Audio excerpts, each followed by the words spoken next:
Audio Jungle.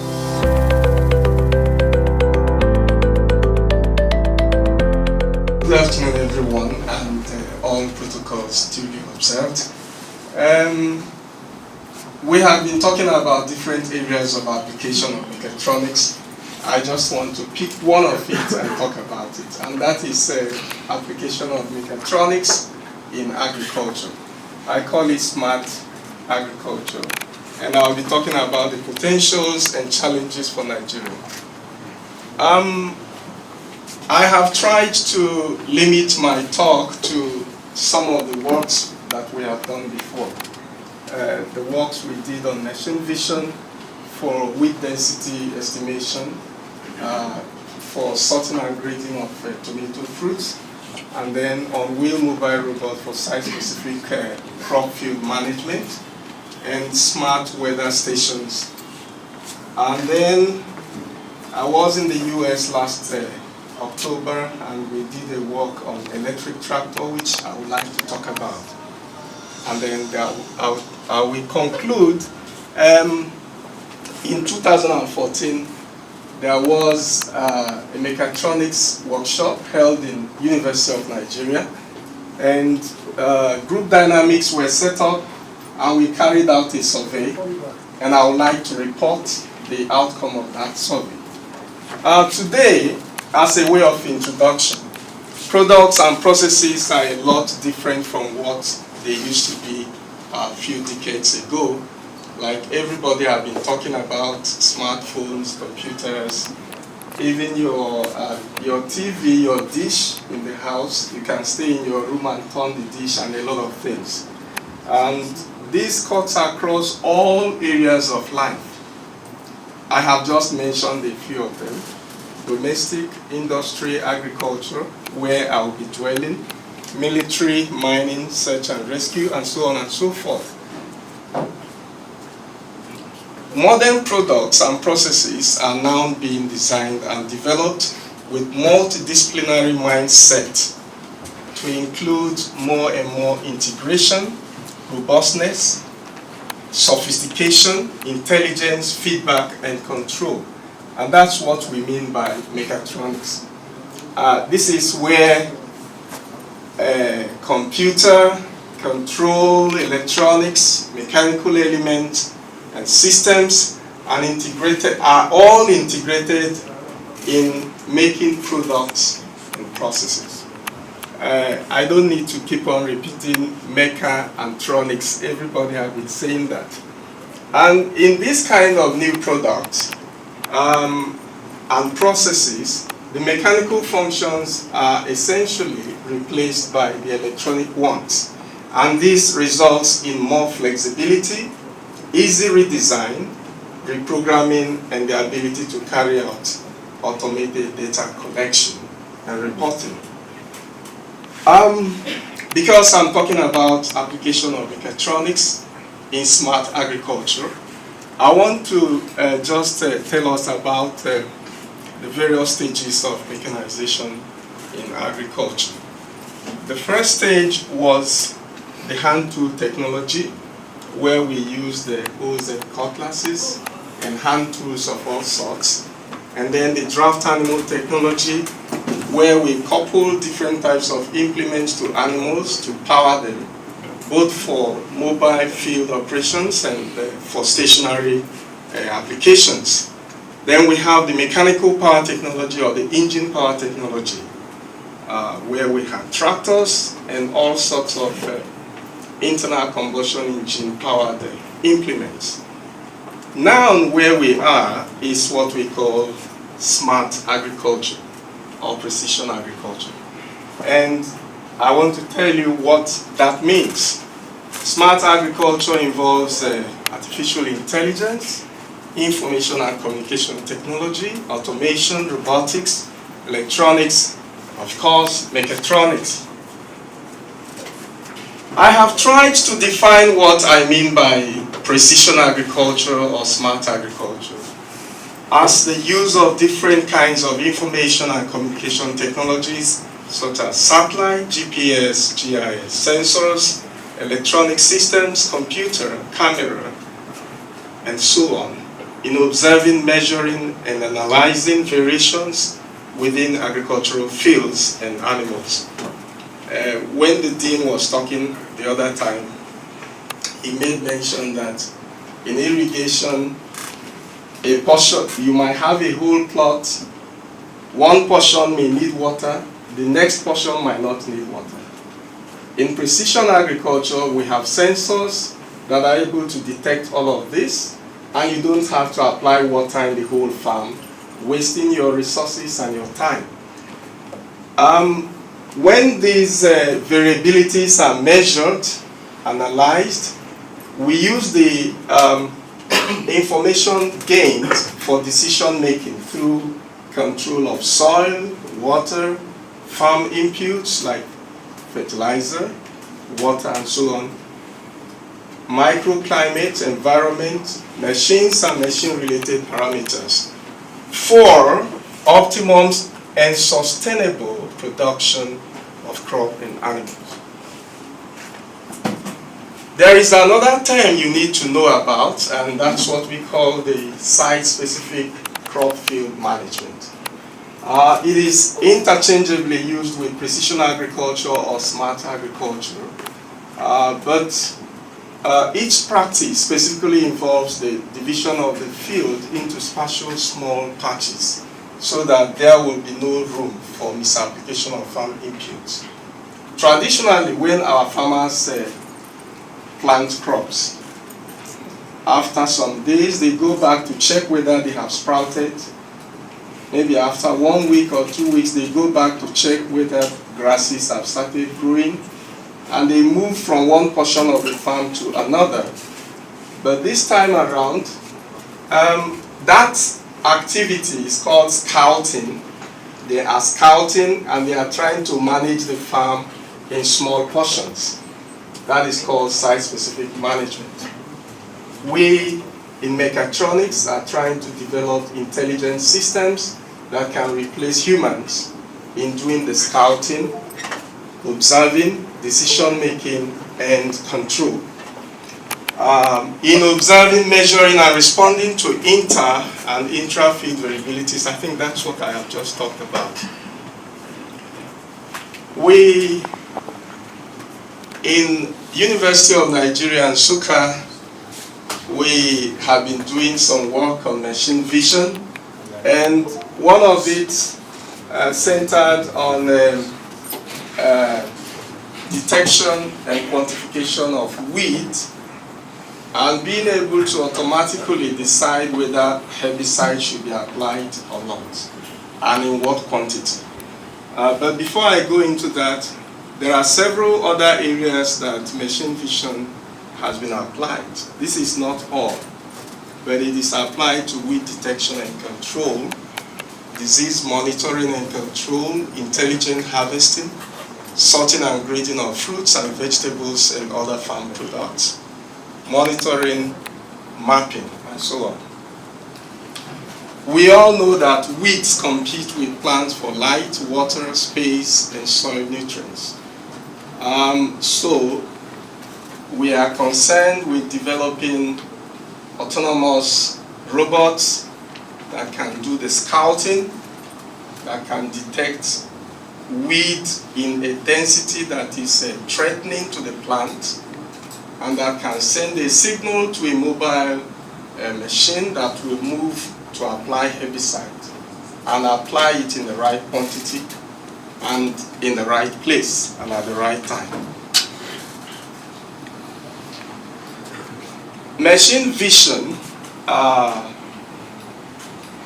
it's based on texture, shape, color, and then other physical features.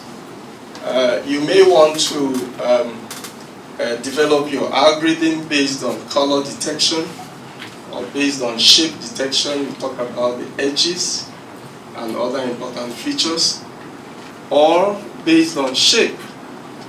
The work we did on tomatoes was based on size. This is the typical machine vision system. It involves 3 parts. Basically, machine vision has the hardware and the software. Of course, that's Mechatronics. You have the image capture, that's the first stage, which is done with camera.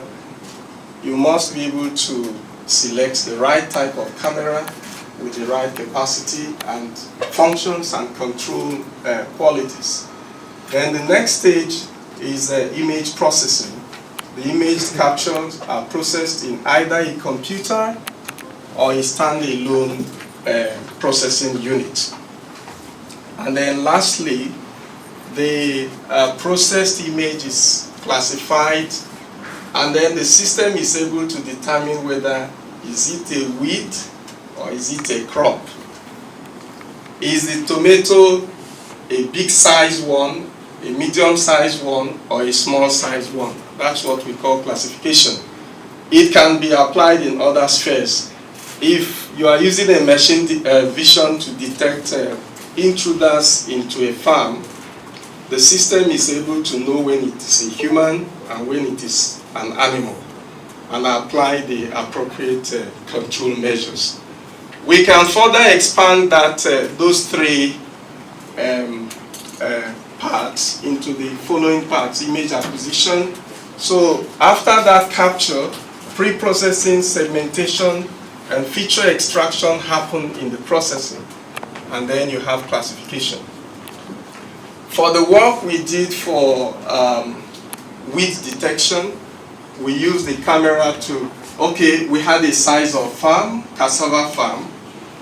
We divided it into 3 parts so that we can have clear capture of images.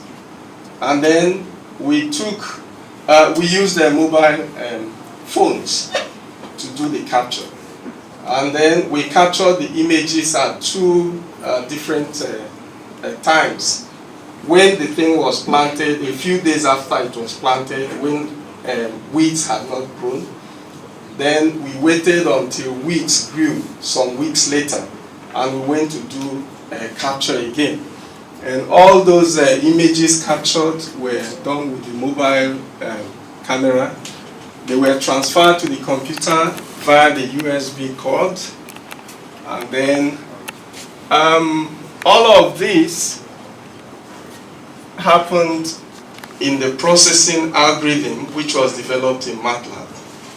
MATLAB has image processing toolboxes, which you can modify or use them as they are. So we used MATLAB to do threshold value for image segmentation.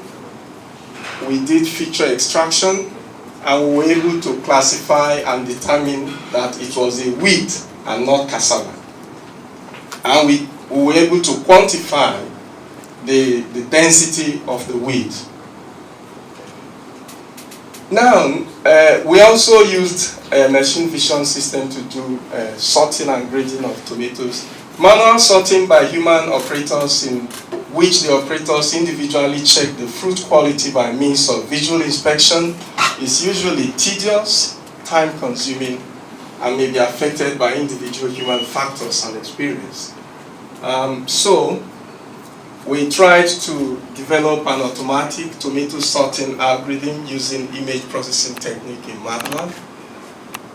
We went to a farm where they cultivate tomatoes and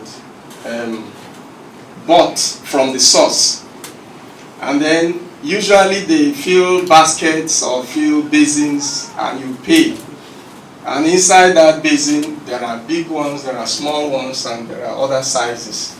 In the market, if you go to buy tomato, you will see those ones that are hard, very soft, very fresh, and still very good. They put them on one side. There are some that are soft. When you touch them, they are soft. And they are already bringing water. They put them in another category. There are some other ones that are broken. And I ask you, all of them, do they go for the same price? No. No. The first one go for the highest price, because that is the highest quality. That's what we call grading. And we used machine vision system to achieve that, sorting the tomatoes to big size, medium size, and small size. This is the algorithm flow chart. We also built a wheel mobile robot. It was supposed to be a platform to carry the vision system to move on the farm to capture the images in real time. It's supposed to be able to observe the ridges, the furrows. It should be able to move, and when it gets to the end of the ridge, it should know that that is the end, and it should turn and keep moving until it has gone round to capture the images. This is the robot. It's another view of it. Let me see if my video could work. Now, this is the second test carried out same on autonomous mode. I own this wish.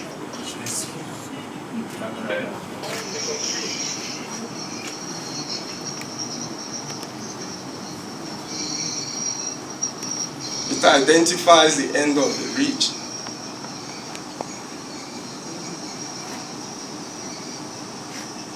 It is supposed to be able to observe obstacles and avoid them.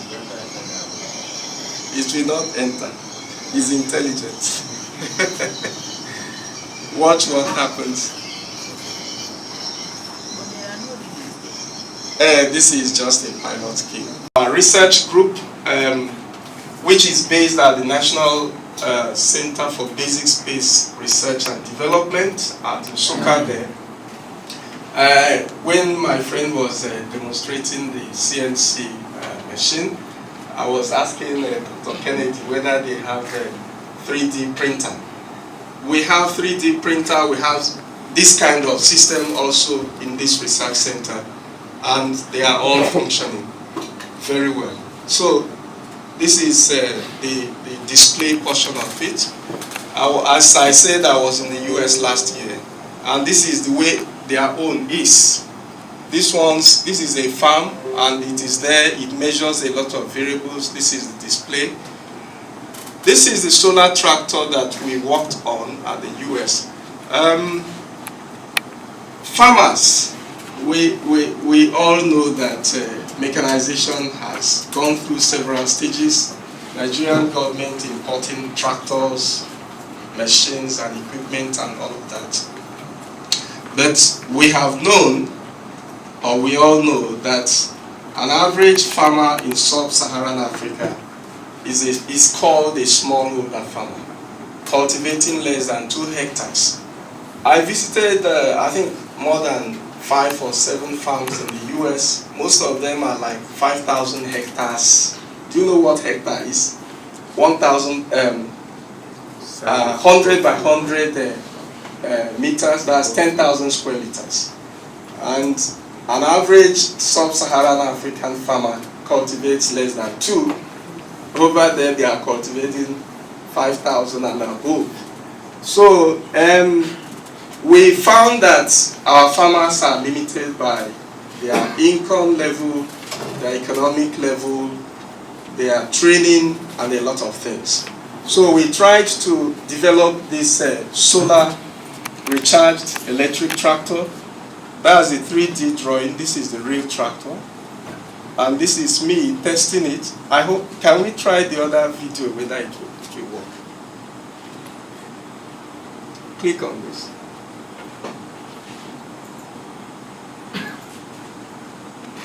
This is the instrumentation part, the measurement system.